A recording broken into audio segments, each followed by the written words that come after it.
We're battered! We are impacted!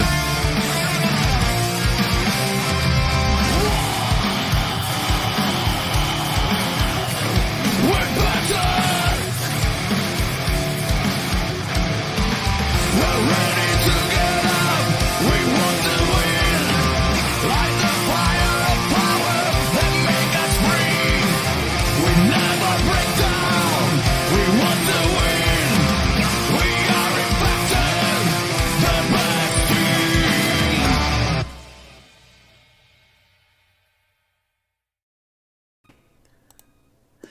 Well, hello and welcome back to TNI-UK Impact, coming at you via Total Nonstop, the Total Nonstop Impact Network on YouTube and via Twitch. Today, I am your host, the one and only, coming from the empty space and the empty void of his mind, the Joker. And I am joined by the man simply known as Steve. And how are you today? We're doing okay, thank you, my brother. How are you keeping? Oh, I'm good. Just a bit nerves are kicking in a little bit, so guys, bear with me for while we get settled into the zone a bit more. We've got plenty joining us already. We've got Violet in the house. And James coming in, watching from holiday in Turkey. Well, enjoy your holiday, man. Oh, fantastic. Yeah, we think it's hot here. It's going to be baking over in Turkey. Oh, God. Yeah, and got Terence joining us. How you doing, brother? How you doing, guys? It's good to see you. Yeah, we'll get on to we'll get onto that in a little bit. Oh, we'll get onto that as well. Where's the Bison? Because he may be joining you guys. Courtney's in the house. Welcome. Hey, good to see you. I'd say we'll soon have everyone rolling in, but we'll crack on with a few news items that we've got going on in the world. 41 degrees at the moment. Wow. Not as hot as Impact. You've said it perfectly, mate. Well done. But at the moment, the Bison is currently on his way to Chicago, so we're wishing him all the best. Happy holiday, safe trip there. Last I heard from him, he's at a Walmart somewhere, so he's obviously got there okay. So we'll be seeing him hopefully on TV with some of the guys from the TNI-US team at Emergence and over the Chicago taping. So it'll be me and Steve hosting for the next couple of weeks. So bear with us. Yeah. So if you're anywhere near Emergence or Chicago, go and say hi to the Bison. Yeah. Go give him a fist bump. See. Yeah. Welcome along, bonus baby. We've got you guys in. Is he on his way already? Yes, he is. Yeah, I think he's already arrived. He's at the last message I got from him was saying he was at Walmart. So whether he's in Chicago itself or he's just in the US, I'm not sure. Yeah. But he's on his way there. It was a long journey just to get to Walmart. I've never been, so I can't say if it's worth it or not. But I guess anywhere outside the country at the moment is better than nowhere. And I'd like to also give a shout out and a massive thank you to a long-time friend of the show, Jake Christ, for his gratitude and support he's given to the TNI-UK team over the last year, but over the last week especially. I left him a message in response to something he announced that over the last year he's had highs and lows, and since the whole incident with the in not being paid and setting them belts on fire, his whole outlook and everything seems to have just gelled together, and he now seems to be in a right frame of mind. He seems to know where he is, where he wants to go, and looking at the huge amount of success he's had, all the places he's been to over the last year, and just seeing how much more open he is, you can tell some massive improvements there. It's just not hard to see what's changed. So I left him a message just to say, that fire was you coming back up from the ashes like a phoenix, and you deserve as much, all the accolades that are coming your way. And he gave a big thank you back to everybody in TNI UK and TNI US. So I just want to give him a personal thank you back from here. I don't know if he's watching, but if he is, then drop a comment even after the video's finished. Yep. And just reading what bonus babies had to say. He's a Bison. Be a hoof bump. Yeah, well, that might be locking horns to someone, you know. But then of course they'll be concussed, wouldn't they, if you get headbutted by a bison? Yeah. That is not an appropriate question! I think it was very appropriate. We have to get health and safety and all that in nowadays, don't we? So any concussion warning is worth pointing out. Right, news, rumours, and all that. There's a lot of gratitude and positivity to kick things off. On top of the message I had for Jake Christ, in an interview with Sean Ross on Fightful last week, Rocky Romero has praised Impact Wrestling's team backstage and in the ring, touching especially on how Scott D'Amore has been a major player in rebuilding the relationship between Impact Wrestling and New Japan Pro Wrestling, saying it has been saying, quotes, the relationship between Impact Wrestling and New Japan, it was ice cold a couple of years ago. And after touching on negatives from Jeff Jarrett's handling of events, he went on to say, Scott's been awesome to work with. Romeo has also gone into detail about how Anthem has helped strengthen Impact's comeback since moving to Access TV, and how bringing back New Japan Pro Wrestling to Access TV is just more than strengthened the relationship between them even more. And sorry, bear with me, guys. My glasses are a bit steamed up. Yeah, Access. Yeah, I need to break my sentence up a bit more next time. Bringing New Japan Pro Wrestling back to Access TV has only improved things further and on all sides. And the frequent appearances from superstars from both companies, either from Japan to the US and vice versa, has brought more attention to both companies. Rocky Romero pointing out talents including Josh Alexander, Chris Bay, and Ace Austin joined the Bullet Club, as well as Ace Austin and Alex Zane's episode in Japan. The Good Brothers coming to and from New Japan Pro Wrestling. Finjuice coming over to Impact Wrestling.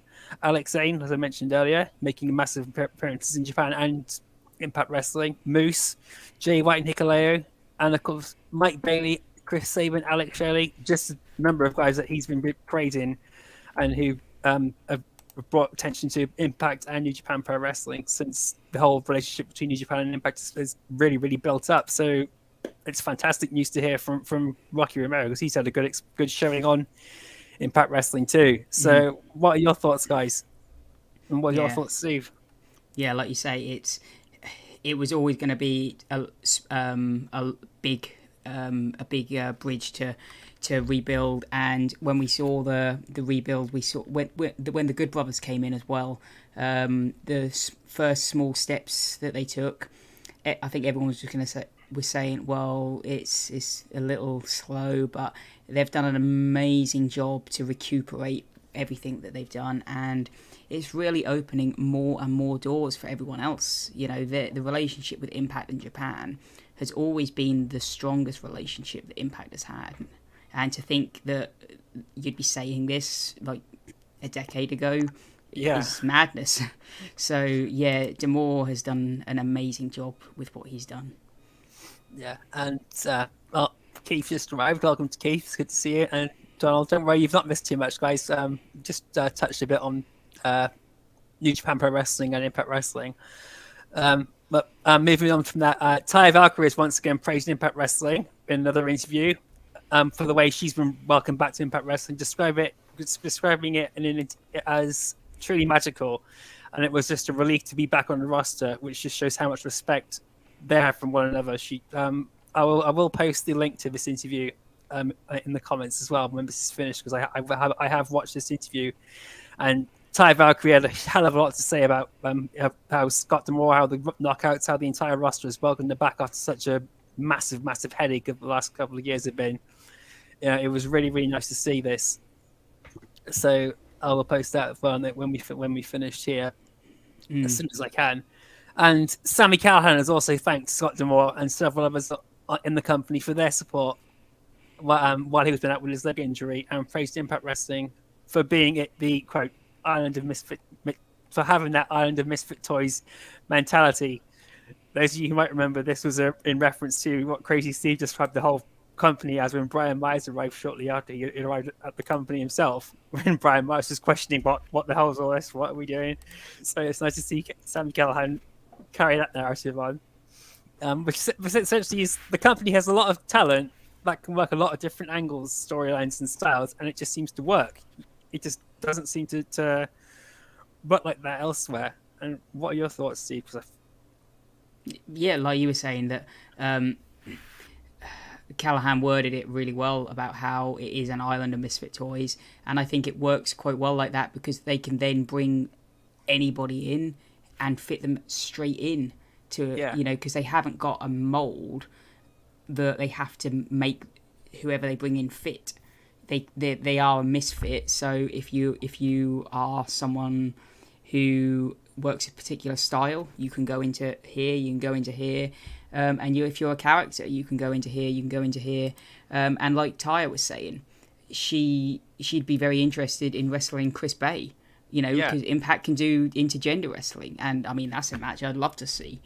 So they're both going along lines where Impact project themselves, and it's great to see that Impact are doing things that the wrestlers want to be there and are enjoying themselves doing, because again, it's something years ago it wasn't a good locker room, whereas now people enjoy their time in Impact Wrestling.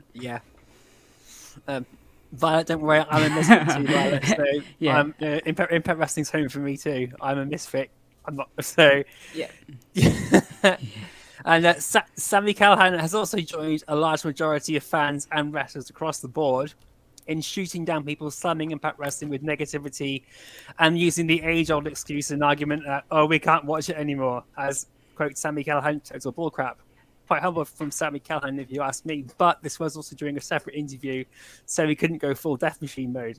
But we've gone to rants about this before, but go on, Steve, what are your thoughts on the fans still having, or the fans, shall we say, quote unquote, having any excuse to have a pop at Impact Wrestling with apparently no reason to watch it when YouTube is the widest available thing in the whole bloody world, basically.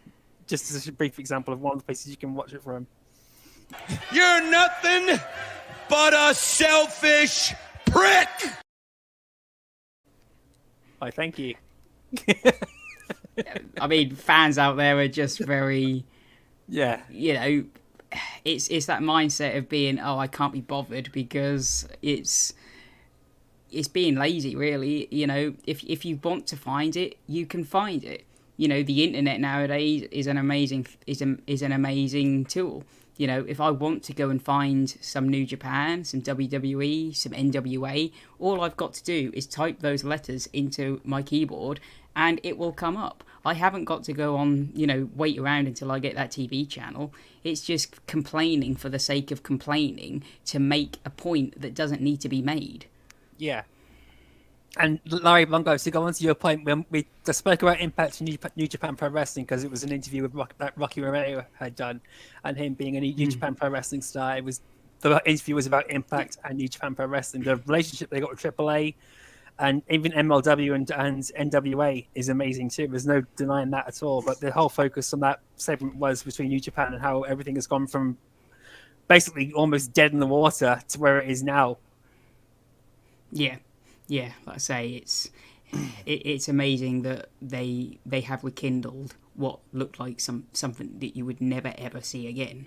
That's the amazing feat, and it's both sides working together. It's not one side kind of begging down on their knees and then the other one just giving in. Both sides are working amazingly together. I like that comment from Bonus Baby as well, saying how Impact Wrestling isn't the island of 1,000 rematches. Yeah, I agree too. We might get the odd rematch between one or two people, but at least the rematches have a point. It's not like we're seeing recycled content over and over again from like we do on even. You mentioned WWE. We're seeing it more on AEW more than anything else now. We've got like things like the Bullet Club and on No More again, but that's a storyline. There's a reason for it coming back again. Some of the matches we're seeing go away for ages and then come back and having the same guys going for the world title or something. It just doesn't make sense, and it's just like, I get what you're saying there. It's just a good point, and it made me chuckle. And 1 year ago today, Ziggly Dice officially signed with Impact Wrestling as part of Brian Myers' learning tree. It's been a pretty fun year with him on, to be honest, with several high points, and most of them are pretty much forgotten. We had the Learning Tree trying to wipe out Decay, and everyone got cut from that because that didn't work out very well. And then we got the stuff with a few surprise wins in there, though, mind you. They did beat Decay once or twice, and they even came close to tag team title contention at the time. But the work he's doing with Johnny Swinger now is just gold too. So I can't believe, is it a year has gone by and it doesn't seem like it. It seems like he's been with the company for much longer. But any thoughts to add, guys? What are your thoughts, Steve? Yeah, no, like you say, it's he's been quite a joy really to watch. When he was part of the Learning Tree, he was always really entertaining. Although we all loved Sam Beale, but Ziggy Dice when he came in always had that charisma. And I think putting him with Johnny Swinger is a great team, because while I think his personality shines, I think it's his in-ring work is kind of the bit that needs a little bit of tuning. And Swinger is really, is a wrestler from the past who was obviously knows what to do in the ring and can command the ring. So if you're going to learn from someone, Swinger isn't a bad wrestler to learn from. You do feel like in time, I mean, he says he's there for 3 years, which is great, because there's us thinking, we need to do something with him, but there's time now. Yeah, I love the stuff he did with Manny Lemons as well. Especially that was a big highlight of the Learning Tree when Sam Beale got cut, and it was him and Manny Lemons really desperately trying to appease Brian Myers. That was just a good laugh. Yeah. And I think I agree too. Dead Punk, I agree with that fully. Since going with Johnny Swinger, he's definitely settled into his role a lot more, and he's putting out a bit more solid wrestling too. Yeah, definitely. Madison Rayne is apparently, this is a rumor, apparently working with AEW's women's division in talent relations and possibly helping to build it. It's not been confirmed yet by AEW or Impact Wrestling or Madison Rayne herself. This is a rumor that's come out today. Steve can probably give you a bit more information on it. I've only just got the note on it now. So anything else you want to add to that, Steve? Like I say, it only just popped out a few, I'd say a couple of hours ago. But the rumor was that I think AEW were looking to develop their talent relations working, because I think obviously they've been having issues in that area. So they were looking to expand their talent relations and developmental team. And I think as part of that, they've looked to hire Madison Rayne to kind of coach their women's division, which, if you're looking for someone to coach your women's division, then Madison Rayne is a fantastic choice. It is one of those interesting things where they haven't officially said that they were signing her. So we do wonder if it's a case of just hiring her, like, for example, we've seen Mickie James pop up on Impact and probably help with the Knockouts division. So is it one of those where she's going to be... yes, I do agree, Larry Bongo. It does need all the help it can get. Yeah. But is it one of those where she's going to be there on a paper appearance, but working full time, but still being able to work the tapings at Impact? We'll have to see. If she is gone, then it's, you can't say anything bad about Madison, and this could be the reason we saw Giselle Shaw brought into the Influence. Yeah, and the other thing is, if Madison Rayne could also be doing what Maria Canellas Bennett is doing with the women's wrestling army, and so working with Impact Wrestling, like you and AEW, it could work easily, But she doesn't have to be a main on screen presence for it to work. Yeah, and who's to think that beyond Kenny Omega, the next person to make that huge jump between doing both would have been Madison Rayne. Yeah, and the red what's that? Kenny Omega isn't in charge of the AEW. Yeah. No, Kenny Omega's not been around AEW for almost a year. He's been out with injury, and from what I know is he's his roles have been more focused on things going on in Japan and New Japan Pro Wrestling than AEW. So. Yeah. I think they're kind of looking to have a bit of an overhaul, maybe. Yeah, and to be honest, if there's going to be someone in charge of the women's division, it should be a woman, or at least someone with experience wrestling women. And Yeah. I don't think Kenny Omega was the right guy to be in charge of all the booking, if that is true. Yeah. Yeah. Or just Last, someone who knows how to book it. yeah, just someone who knows what they're doing. You know, even Don Callis could probably do a slightly better job. But Yeah. then, I mean, Scott D'Amore booked the Knockouts division for years. yeah. Laredo Kid announced on Sunday that his last match his match at Ric Flair's last match would be his last one representing AAA. This is going to be a pretty huge shock because I expected him to be around there for almost pretty much his entire career, but this could mean you might be starting to get some bigger pushes on Impact Wrestling now, as we've seen him get some more momentum recently. But to know that this now that was his last match on Sunday as part of AAA, or at least representing it anyway. His words are his last match representing it. So I might have misinterpreted. Is he officially with AAA, or is he like he might be in there now, like his relationship with them wrestling is now? So it might just be part time. But still, it was a pretty huge shock to know that the Laredo Kid's leaving a huge part of his life behind him now. So. What are your guys' thoughts on this? Yeah, it's very interesting, isn't it? That, you know, because I mean, if you're looking at all the connections that Impact have, AAA is one of those where I kind of feel like a lot of us want to see a little bit more, and Laredo Kid was a big part of our AAA connection. And if he is finishing up with AAA, then that's another one where you can kind of say, okay, it's another connection that's now no longer there. On the positive side, we've all been calling for AAA, for Laredo Kid to have a big push in the X division, and obviously the only hindrance is a case of how available will he be. Well, now he's going to be very available.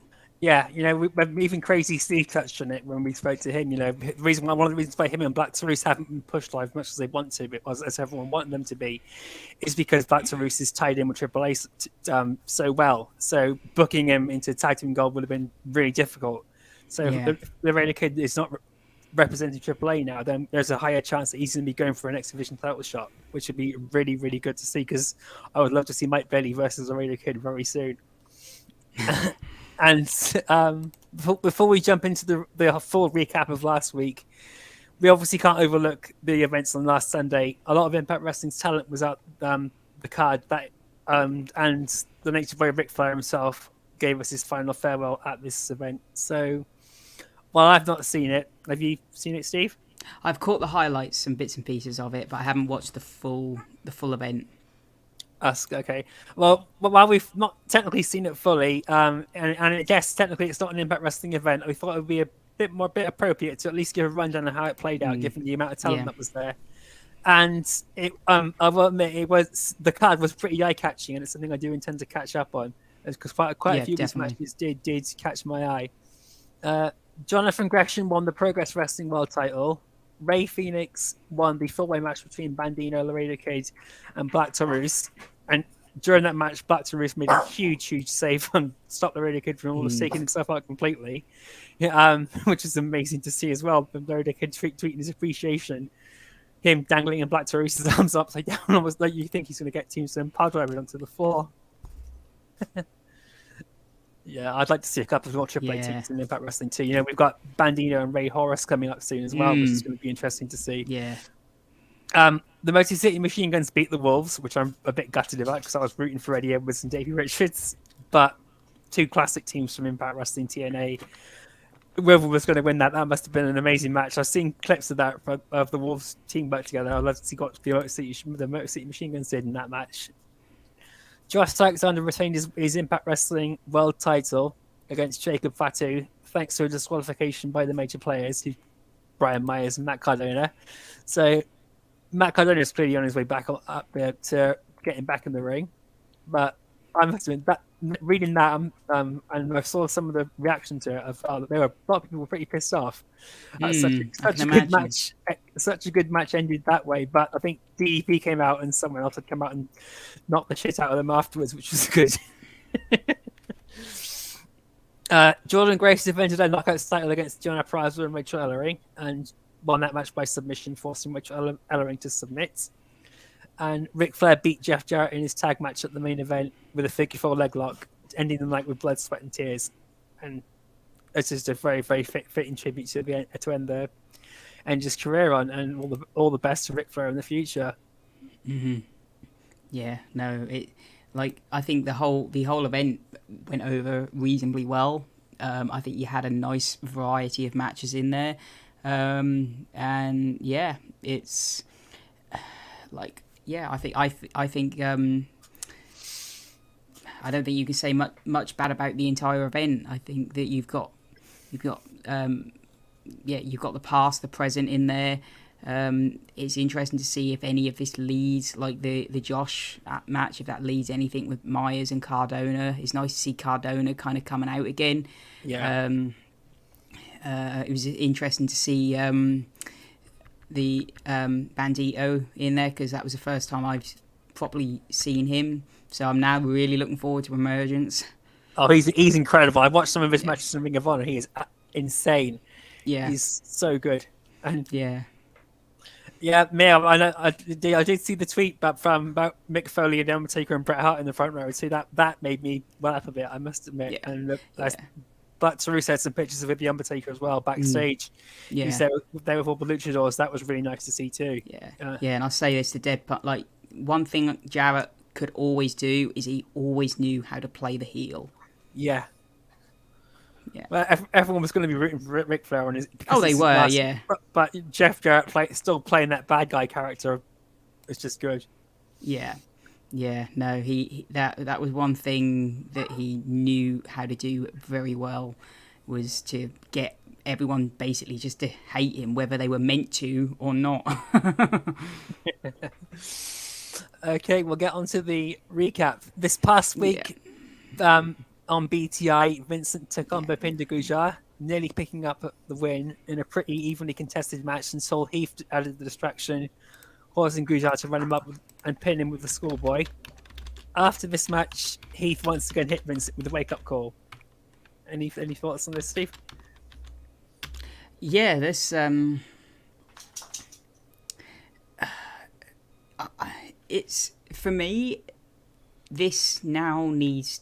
It was a great match, don't get me wrong. Yeah. And but both of these storylines, the Bhupinder and the Heath, now feel like they need to get to that next level. You know, Yeah. I feel like either Bhupinder has to get a title shot with Myers, or someone has to beat him, and Heath kind of actually has to take one of Honor No More out for like a period of time now. Yeah. Or at least get put into a match. Yeah, because all he's doing is running in, taking them out, and then running it and taking them out. And you feel like he needs to take one of them out for a little bit of, a time to say, okay, I'm dangerous now. Yeah, the one thing I hope he doesn't do is interfere with Honor No More's match at Emergence. Yeah. That would be anticlimactic. I would much rather see Honor No More lose, although I'm going for them to win. I'd much rather see them lose cleanly and fairly than be screwed out of it that way. It would also be predictable now, because I think we're all expecting Heath. Yeah. No. If anything, Kenny King should be taking on Heath, because seeing as he's the only one that's currently free from the 5 Yeah. men. Maybe they'll have King watching out for Heath. Hopefully. Yeah. And what were your guys' thoughts on this match? What do you feel about this whole storyline? Yeah. No, yeah, it's an interesting story, and I think that I'm trying to think. Was it Sacrifice that Heath went for the world title against Moose? Yes. Yeah, and I think that was an opportunity for Heath to say, look, I'm good enough to be a top level face. Yeah. And it kind of didn't quite feel like it. However, now he's starting to get that connectivity with the crowd and say, okay, I do have it. I can be that top level face, because every time he takes out one of Honor No More, the crowd are with him. Yeah. He had the crowd behind him against Moose, but I saw Heath as the full-blown babyface everyone wanted him to be then. Yeah. But now, even for me, it's a lot more believable. It's a lot more. You can feel it a lot more. You know, Heath's done a really, really good job keeping that aggression down when you can tell he's really, really pissed off because of what's happened to Rhino. And so it's going to be interesting to see what happens then. Yeah, that's going to be an interesting match. I'll say that. Yeah. And the night kicked off with a rivalry revisited under a different flag as Eddie Edwards took on Ace Austin with Kenny King and Chris Bay ringside with their respective factions. Kenny King and Kenny King getting both himself and Bay ejected as Ace Austin started to build momentum midway through the match. The match was mostly in Eddie Edwards' favour after the break, and Ace Austin fighting back with several big moves, but Eddie Edwards pick up the win after a chain of moves from a pop-up powerbomb into the Tiger Driver onto the Die Hard Driver, which was an incredible finish. I mean, you guys know I'm a huge Eddie Edwards fan, but that finishing sequence was awesome, and Ace Austin put up a hell of a fight in this match too. So one thing I'm surprised is they didn't mention the whole thing with Eddie Edwards' wife throughout this entire match. That's like you'd expect Tom Hannafin's big moment there to jump back into the history books. Then it's been a bangorama.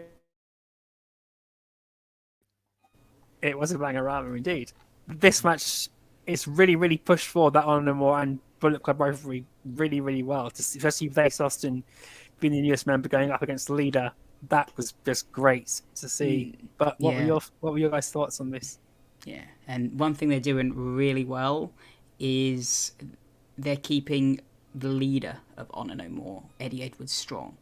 Yeah. You know, while Honor No More have been losing a few matches and Eddie is complaining about it, he is still winning his matches, which means if he has a gripe to be complaining, because if he was losing all the while, you'd be like, well, what are you complaining for? Yeah. But he's still winning his matches, which makes his case for complaining even more valid. Yeah. A very short interview followed on afterwards. Heath spelling out his intentions of taking it on number one at a time, one by one until they're all gone. But we've just yes.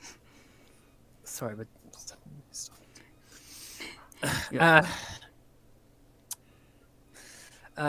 Josh Alexander then got interviewed about his upcoming match with Shira to get cut off by Alex Shelley, reminding him that Josh Alexander needs to focus on who he's facing at Emergence. Nice, cool.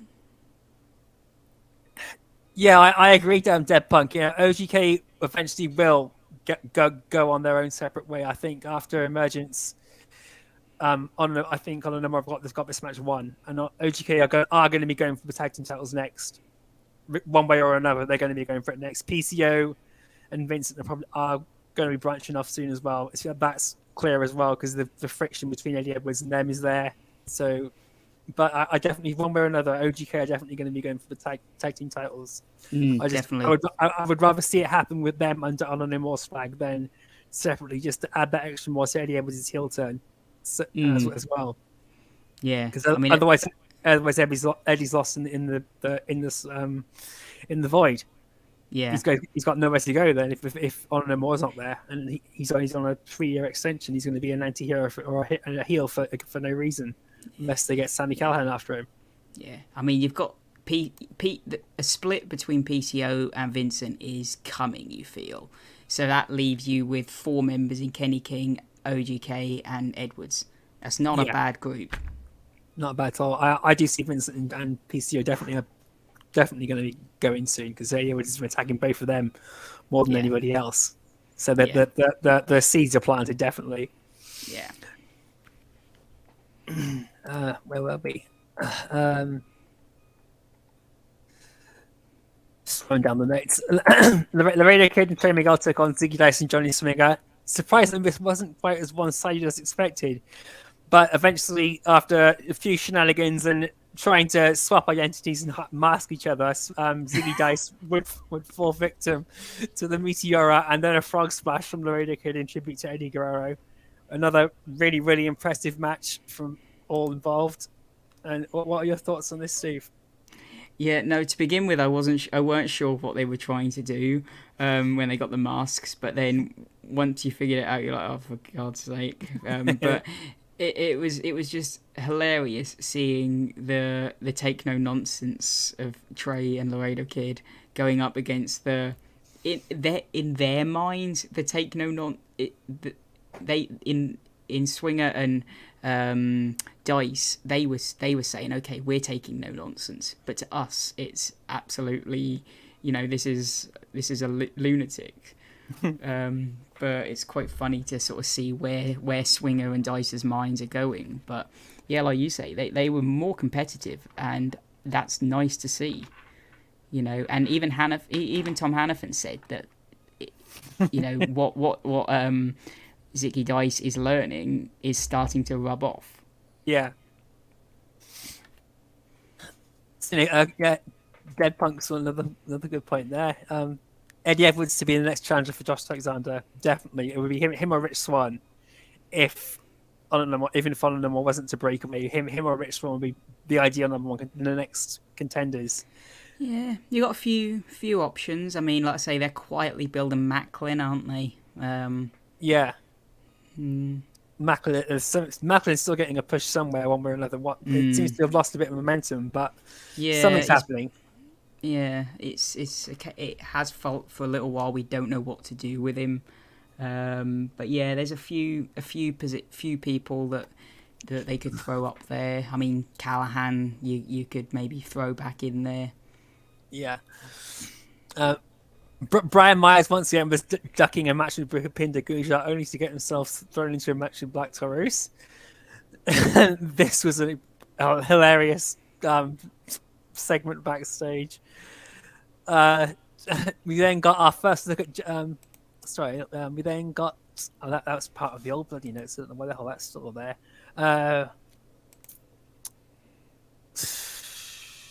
Tasha Steele joins commentary as OVW's Tiffany Neves takes on Jada Stone. Tasha Steele says she's scouting potential future opponents, but after an impressive match between both women, Tiffany Neves picks up the win by grabbing the ropes, and straight after the match we got the long-anticipated debut of Killer Kelly, who sent a really, really devastating message for the Flavor division.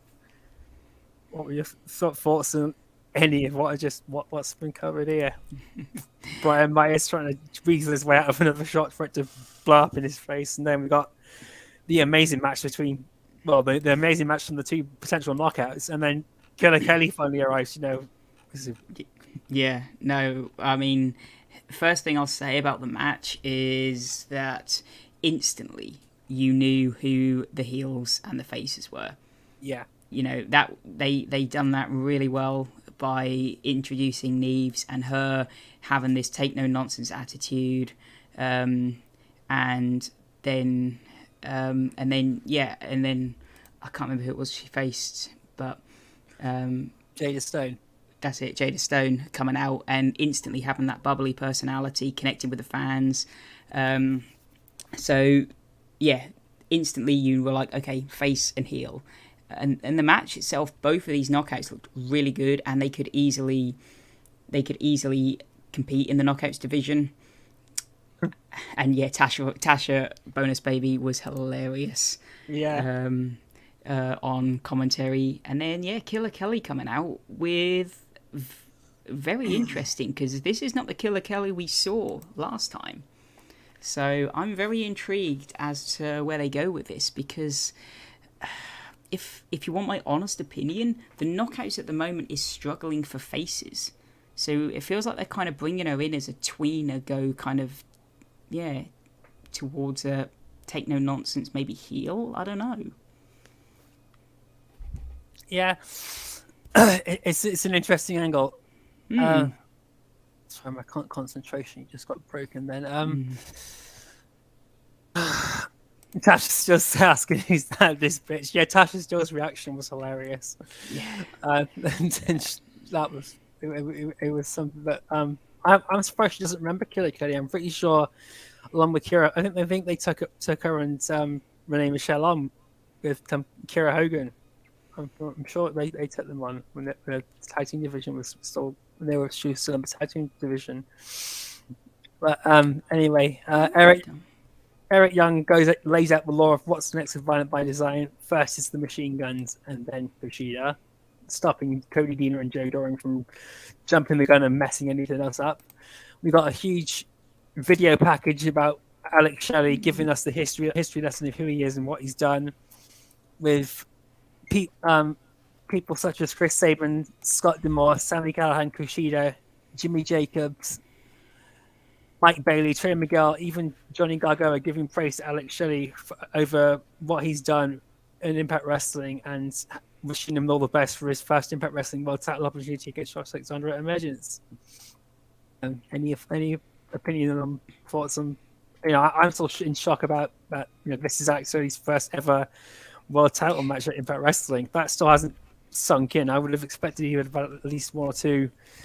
Given that, just seeing how good he is now, good he is now. Yeah, no, it is incredible to think that someone like Shelley has never had a world title shot or a number one contender shot. He's never ever been there. So it's amazing to think that someone of his talent has never had that opportunity. But this video package was done beautifully. It was everyone who has ever had any connection to him, and it really gave you that big match feel, and we're not even there yet. It was nice to see wrestlers from who you don't see very, someone like Jimmy Jacobs. He's always there, but you kind of forget that he's in the background.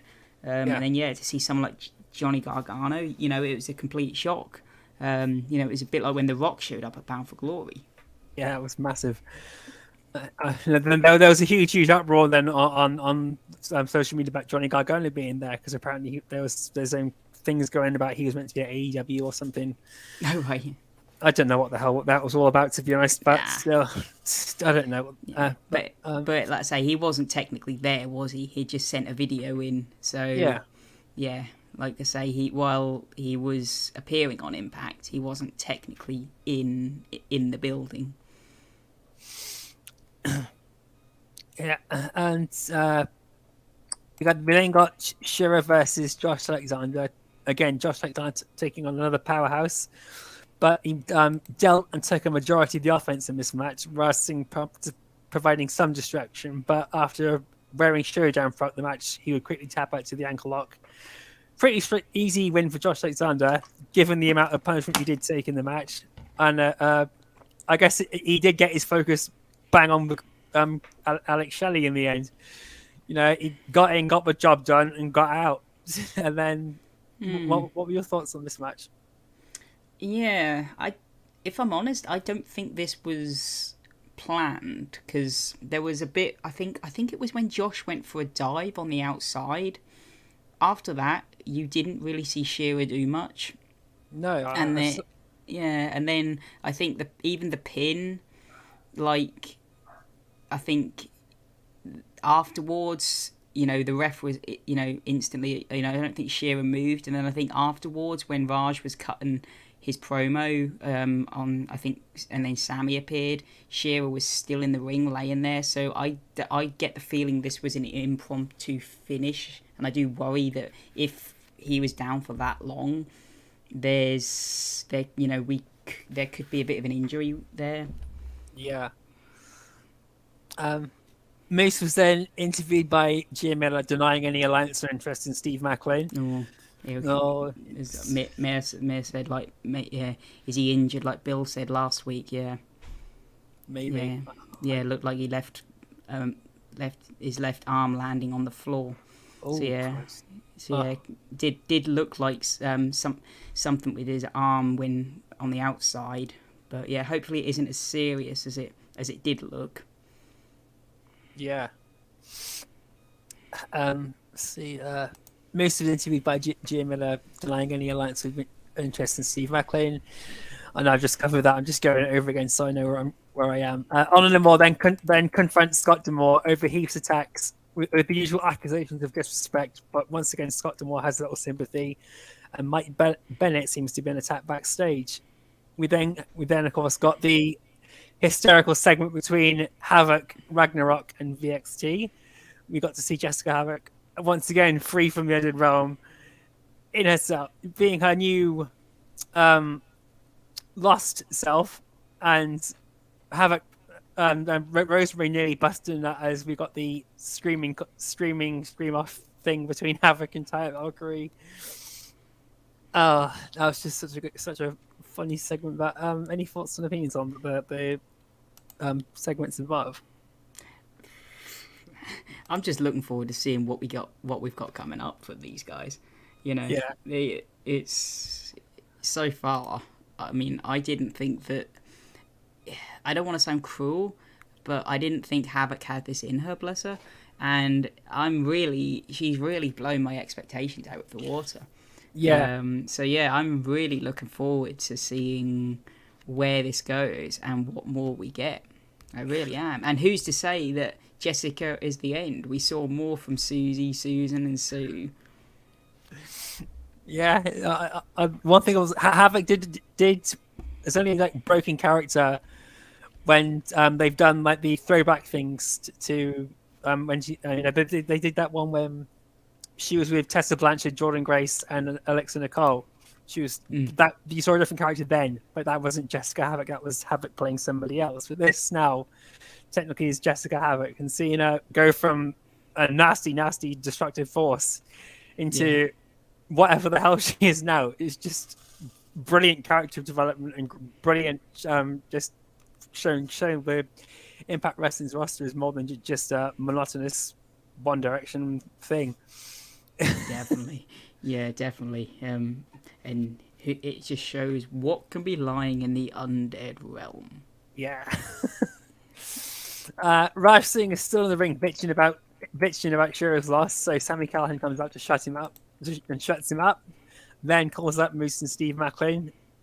Nothing else happens from then. That was really clearly just to like carry on. I think this might be going, and like you guys, we talked about the possible injury with Shira. This is probably just there to help push that along, really more than anything else, because nothing else has happened since then. We then got the Ric Flair segment about his last match, and Mia Yim's interview was then underway when she got cut off midway through. We then returned to the ring with the commentary, and then they suddenly got cut off, and the live feed just disappeared for a little while. We then cut to Scott D'Amore running outside to seeing Honor D'Amore destroying one of the production trailers. This then leads to the 5-on-5 between Bullet Club and Honor D'Amore, which has the future of Honor D'Amore on the line. If they win this match, then Matt Taven and Mike Bennett will get a tag team title shot. If they lose, Honor D'Amore has to disband completely, and all 5 of them can't work together in Impact Wrestling. And this is a pretty big blow, but Scott D'Amore said alluded to Team Canada, and that happened to them. So this is another historical moment from the past being brought forward to the 20th anniversary. So Impact Wrestling are continuing to bring up historical events and push them forward into the next era. So yeah, and that's I'll give credit to them for giving a past reference like the Team Canada disbandment. And I believe the 5th member of Bullet Club is Hikuleo. Yes, it is. Yeah. But yeah, I'll give credit to them for that past reference, and obviously Scott D'Amore getting so ticked off with them, saying, "Look, this happened to me. It's going to happen to you." But for me, it's one of those where like this 5-on-5 or 4-on-4 or 3-on-3. I know it's a stipulation, so it adds a little bit more, but I just feel like we've seen it a lot already. I would rather have just seen it an ordinary tag match. Yeah, or at least put it in a cage or something. A lot of people are calling for a lockdown to come back. Yeah, make it lethal lockdown. Give it something extra than just a 5-on-5 with a stipulation that doesn't even add to the match. Yeah. Maybe they will. I'm hoping they will, but something is missing from this match. Yeah, it just feels like the same match we've already seen since Rebellion. Even before that, it needs something added to it. And We then move on to the main event between Kashida and Rich Swan in a show-stealing match with an incredible debut for the New Japan Pro Wrestling star. In a very fast-paced and very hard-hitting match, Rich Swan took a massive beating, especially to the arm, but would eventually submit to the hoverboard lock, allowing Kushida to make his impact intended, or make his impact with a full pun intended there. And hello to Trent, good to see you.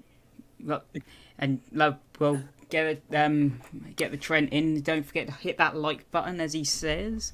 Yeah. Yeah. Have you found the Bison yet, Trent? Yes. Yeah, we found him yet. Is the Bison safe? Yeah. I don't know who's following who over there. Is Trent following Bison, or is Bison following Trent? We'll have to, if you're free next week, Trent, we'll have to get you on.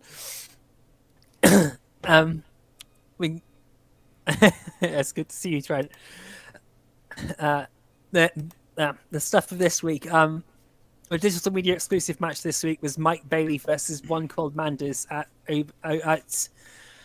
Wrestling Revolver Cage of Horrors. This match was absolutely incredible. If you guys have not seen it, then I do suggest you check it out, because this was amazing.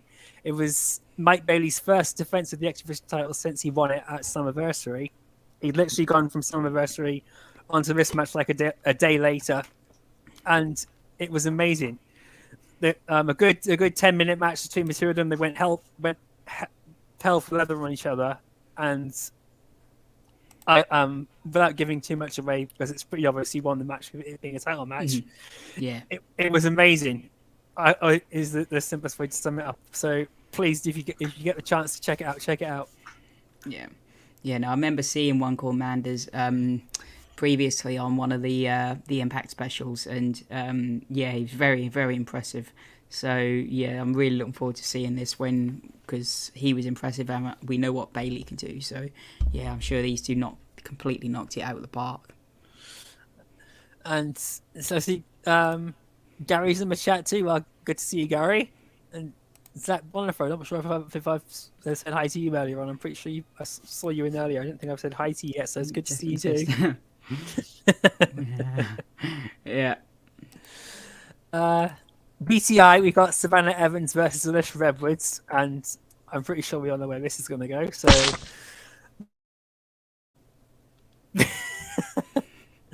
although I think we might see Killer Kelly in this match too. I think she's coming to Impact Wrestling. I think she's going after Tasha Steelz, given that the way she took up with two women that Tasha Steelz said she was going to give a chance and a shot at if they impressed her. Killer Kelly's just suddenly come in and wipe them out while Tasha Steelz is on commentary. I think she's coming in, possibly going to take out Savannah Evans after the match and then send a message to Tasha Steelz. But what are your thoughts? Do you think? How long do you think Alicia Evans is going to go in this match? Well, we know she can hang. I mean, she's still got the record against Masha, hasn't she? Yes. So I think this will be a better match than people will give it credit for going into it. I mean, even Savannah, she came in and she was very green, but match after match after match, she's getting better. She's improving, and starting to look like a bit more of a package. The Killer Kelly thing is interesting because it kind of feels like she's doing something similar to what Masha was doing, but rather than kind of going into the ring and sort of saying, right, bring me my opponent, she's kind of going into the ring after they've had a match. Yeah. Well, she's saying, you are my opponent now. Yeah. So yeah, it's kind of interesting. I feel like it's either going to be one of those where they'll meet and have a match, or I think they could maybe end up as a team. Out of respect, maybe. Yeah. Well, Tasha Steelz has no respect, does she? Oh no, I meant Killer Kelly and Masha. Oh yeah, that would be interesting too. But and moving on to Impact Wrestling itself, in the order that the matches have been posted on Twitter, we got Diana Perazzo versus Rosemary with Jessica with a CK go through stick and Taya Valkyrie. Brian Myers versus Black Taurus for the Digital Media Championship. Giselle Shaw on Death Row versus Masha Slamovich. Raj Singh versus Sammy Callahan, and PCO versus Doc Gallows in a Kentucky street fight, which is going to be an interesting match too. Can't Tom Hannafin alluded to, you can't go to a new stick without having a big special event. So no better way to really push the Bullet Club versus Honor more than have another street fight. And we saw a PCO held up against Jonah and Steve Macklin. So I can't wait to see how he holds up against Doc Gallows. Yeah, I mean, this is going to be a war going into it, isn't it? And we were saying about how the 5-on-5 needed some stipulation added to it. You wonder if this could be where it's added, with something coming out of this. But it's difficult to pick a winner in this, because you would automatically think PCO would lose, but you feel like if he loses here, then it would really have big implications on that 5-on-5.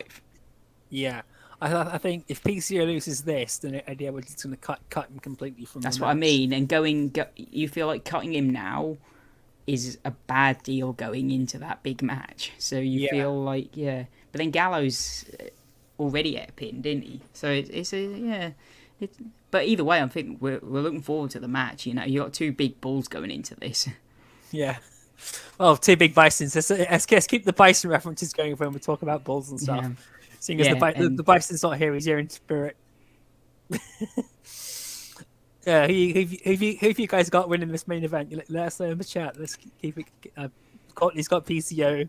So. Oh. Okay, how are we doing for time? I've not had a look at the clock yet. Yeah, fine. We're good, I think. Yeah, just shy of an hour. So we'll wrap it up there. Don't forget that's all we got. That's all we got today, guys. Unless dog's just unplugged my headset. Bear with me. Yeah, you reckon Gallows should win, Bonkers? Yeah. I mean, it's an interesting one. Like, it can go either way. Again, it could be one of those where you have Heath come in and do something. I mean, this could be one of those where he comes in but gets caught. Yeah. If Heath was, this would be a good. If Heath gets involved, this would be a good time to get a match set up with him now for Emergence, even if it's on the pre-show. Yeah, like I say, I think it would be good if there is a match where he comes in, but it doesn't work. And I think, but I mean, we're quite split, PCO, Gallows, PCO. Yeah, I mean, I think that's the sign of a good booking when you can have it go both ways. Your opinion doesn't matter. Oh, it does. I'm going to be going for on a number all the way. Eddie Edwards' team, my family. So, no disrespect to the Bullet Club, but I think PCO should win this match or has got this match. However, how it pays off in the end is a different story. But that's all we've got for today, guys. So please don't forget to head over to the TNI Patreon channel for exclusive content head on over to the TNI Patreon for exclusive content when you sign up, and also make sure you check out the TNI flagship show on Thursday for the live weekly review directly after the show is aired on directly after the show is aired on Twitch and YouTube. You can also a reminder that all TNI shows are available for you to listen on the go as fans of audio via SoundCloud, Spotify, iTunes, or wherever you listen to your favorite podcasts. And where can we find you, Steve? You can find me over on the Twitter at SimplySteve311 for everything Impact Wrestling related. Only on the Twitter at the moment.